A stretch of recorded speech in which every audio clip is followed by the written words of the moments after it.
दहस पर तशरीफ़ फरमा कौम मिल्लत के कायद हजरात, उलमाए कराम, मेरी प्यारी माँ और बहनों और हाज़िरीन मजलिस, सभी की खिदमत में मैं सलाम पेश करता हूँ। अस्सलामु अलैकुम व रहमतुल्लाहि व बरकातुहू। मैं शुक्रगुजार हूँ all India Muslim personal law board का कि वो इतने हसास मामले में मुझे आपके सामने खिताब करने का मौका दिया। पिछले 6 माह से हम मुसलमान लगातार वक्फ जायदादों को बचाने और ये काले कानून को वापस भिजवाने की जद्दोजहद में लगे हैं। तो अभी मेरे से पहले मुकर्रिर बोल रहे थे कि इसका नाम एक उम्मीद रखा गया। तो वक्फ जायदाद का नाम गवर्नमेंट ऑफ इंडिया की जानिब से उम्मीद रखा गया। मैं आप लोगों से सवाल करता हूँ, क्या हमारे को वक्फ जायदाद का ये एक्ट अगर बन गया है, अगर लागू हो गया, तो ये हमारे लिए एक अच्छी उम्मीद रहेगी? बिल्कुल नहीं, हरगिज नहीं। ये उम्मीद है उन चोरों के लिए जो हमारी सरकार में बैठकर हमारी वक्फ जायदादों को लूटना चाहते हैं। ये उम्मीद उन चोरों के लिए है जो यहाँ के सरमायादारी निज़ाम को अपने कब्जे में रखना चाहते हैं। ऐसे लोगों के लिए ये उम्मीद हो सकती है, मुसलमानों के लिए उम्मीद नहीं। हमारे प्रधानमंत्री कहते हैं पार्लियामेंट से झूठ कहा जाता है कि हिंदुस्तान में तीसरी बड़ी जायदाद वक्फ जायदाद है। पहली डिफेंस की है, फिर रेलवे की है, उसके बाद वक्फ की है। ये सबसे बड़ा झूठ ऐवानों में कहा जा रहा है। ये आरएसएस बीजेपी का एक लिखा हुआ लिटरेचर हमारे सामने पेश हुआ है, हिंदुस्तानी मुसलमानों के सामने और हिंदुस्तानी आवाम के सामने। मैं आपको एक सच बताना चाहता हूँ, सिर्फ 4 रियासतें उड़ीसा, तेलंगाना, आंध्रा और तमिलनाडु में 10 लाख से ज्यादा हिंदू एंडोमेंट बोर्ड और टेम्पल बोर्ड की जायदादें हैं। सिर्फ 4 रियासतों में चीख कर बताया जा रहा है कि वक्फ जायदाद 9.5 लाख एकड़ इंडिया की 3rd बिगेस्ट प्रॉपर्टी है।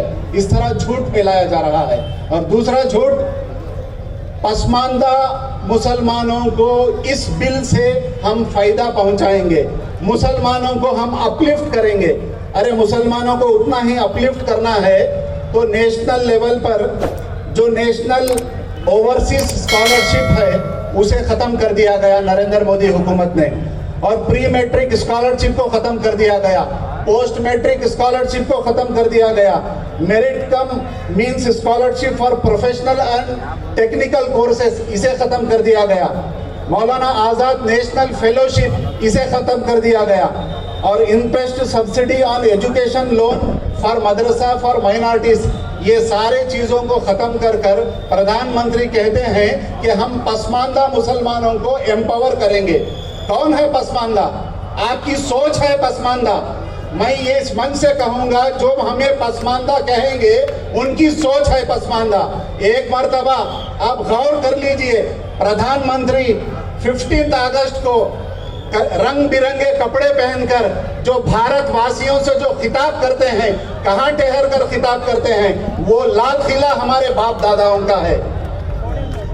ये ऐसी कौम को प्रधानमंत्री कहते हैं कि ये पसमानदा मुसलमानों को मैं अपलिफ्ट करूंगा।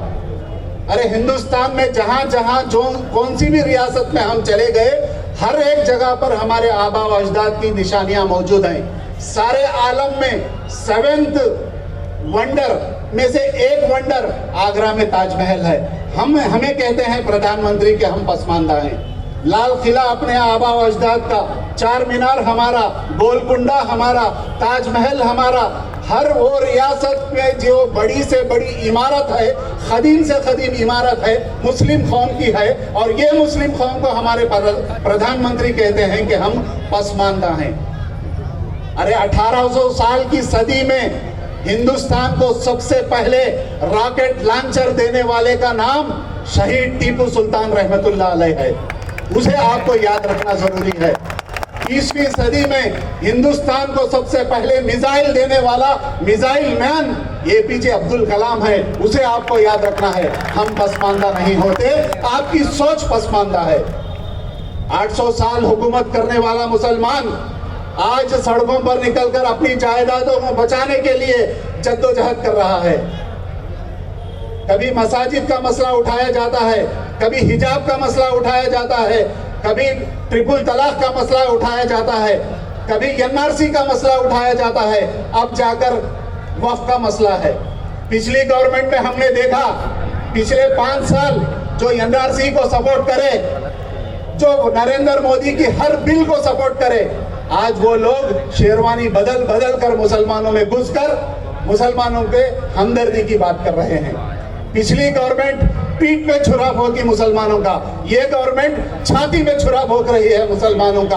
अब हमारी जिम्मेदारी है, पिछली गवर्नमेंट से बेजार हो गए, ये गवर्नमेंट को जिता लिए, ये गवर्नमेंट से बेजार हो गए, पिछली गवर्नमेंट को जिता लेना, ये गलती हरगिज नहीं करना है। आपके सामने आपकी नाराजगी को बताने के लिए 6-8 महीने में इलेक्शंस आने वाले हैं, म्युनिसिपैलिटी के इलेक्शंस आने वाले हैं, उसमें हमारी नाराजगी वोट के जरिए से हमें बताना है। जब जाकर ये लोगों को धक्का लगेगा और मुसलमानों की बात सुनेंगे। अगर हम म्युनिसिपल कॉर्पोरेशन के म्युनिसिपैलिटी के इलेक्शन में दोनों पार्टियों को शिकस्त देंगे, जब जाकर एक मैसेज देने में हम कामयाब होंगे कि हम एनआरसी को सपोर्ट करने का बदला लिए हैं, हम वक्फ को अगर आप सपोर्ट करे हैं तो हम उसका बदला लिए हैं। प्यारे भाइयों, कभी वक्त पे कब्जा, कभी कानून का जाल, ये साजिशें अब नहीं चलेंगी, अब होगा सिर्फ सवाल।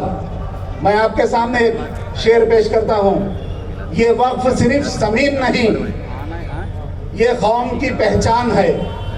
ये वक्फ सिर्फ जमीन नहीं, ये कौम की पहचान है, ये माजी की गवाही है, ये दीन की शान है। तुमने कानून में लपेटकर इसको लूटना चाहा, मुल्क चलता संविधान से है, लुटेरों को खबरदार है। इसलिए भाइयों,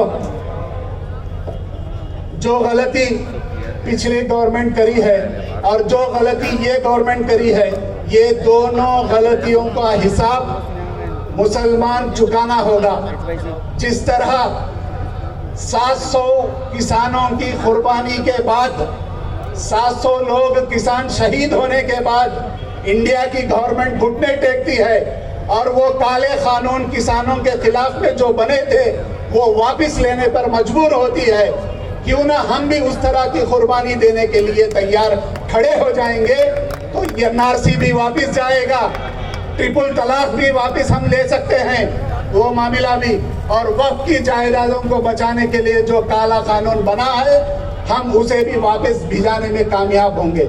अब मैं यहाँ पर आ रहा था तो एक आदमी मुझसे खड़ा कर ये बोला कि खान साहब, ये मामला तो अब सुप्रीम कोर्ट तक चले गया है, अब ये रैली कर क्या फायदा, अब बत्ती गुल कर क्या फायदा, अब ह्यूमन चैन कर क्या फायदा, मामला कोर्ट में है, कोर्ट से आने तक हमको इंतजार करना पड़ेगा।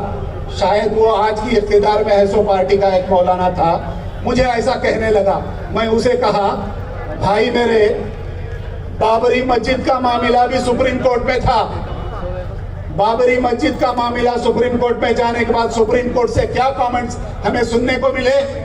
सुप्रीम कोर्ट ने माना कि वहां पर चोरी से मूर्ति रखी गई, सुप्रीम कोर्ट ने माना रात के अंधेरे में वहां ताला खोला गया, सुप्रीम कोर्ट ने माना कि ये जमीन मुसलमानों की है बाबरी मस्जिद। मगर आखिर में इंसाफ कैसा हुआ?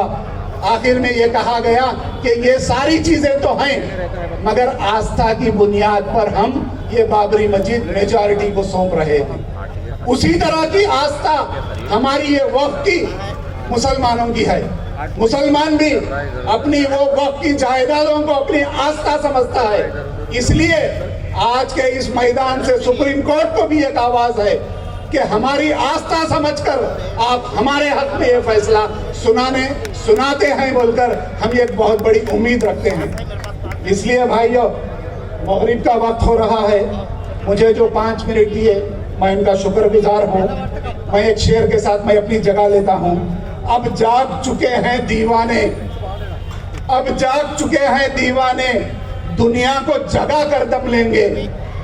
इज्जत से जिए तो जी लेंगे, वरना जामे शहादत पी लेंगे। अस्सलाम वालेकुम वरहमतुल्लाहि वबरकातुहू। बड़े जोश अंदाज में आपने खिताब फरमाया, हम आपके शुक्रगुजार हैं। तमाम शुरका से मैं दरख्वास्त करता हूं कि अब नमाज के लिए वक्फा दिया जाता है। नमाज का वक्फा, जिनको वज़ू है वो नमाज अदा कर लें और छोटी छोटी जमातें बनाकर, और जिनको वज़ू नहीं है वो करीब की मस्जिद में जाकर नमाज करके आ सकते हैं। नमाज के लिए 10 मिनट का वक्फा दिया जाता है।